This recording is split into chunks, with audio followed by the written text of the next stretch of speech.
Dorothy's husband's retirement. It was 1979, I believe, and I think Mom had a lot to celebrate that day. She had new grandchildren. She had a husband who was free from working.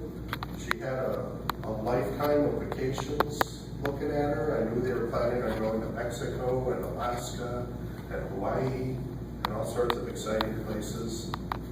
And I think probably best, her youngest son, who was me, was finally going to get out of the house, and they were going to be empty nesters, if you will.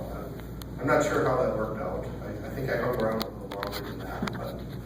But anyhow, the night of Dad's retirement party, I was 19, and I was too cool to dance with my mom, obviously, then. But she came up and she grabbed me, and I don't know if she had a highball or two, or perhaps a glass of champagne, but we danced, and we danced like little kids to Brown Eyed Girl by Van Morrison.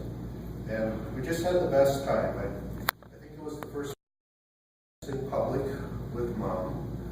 Even at weddings and things, we were a rather stoic family, so there wasn't a lot of dancing, and I think the boys were not gifted with any sort of rhythm, at least from a dancing standpoint. But we danced, and we had a great time, and there were gifts for Dad, and there was a gift for Mom, too. It was I believe, a Molinex food processor. And it was like every woman's dream gift, all the things she could do with a food processor. And I think the next day or the next week, we went to the store and Mom turned it in for a Black & Decker workbench so she could fix more things around the house. And that's one of the things I admire most about Mom. She was never afraid to get her hands dirty and to try to fix something. And she taught me a lot. She taught me that there's always a way that you can get around the problem.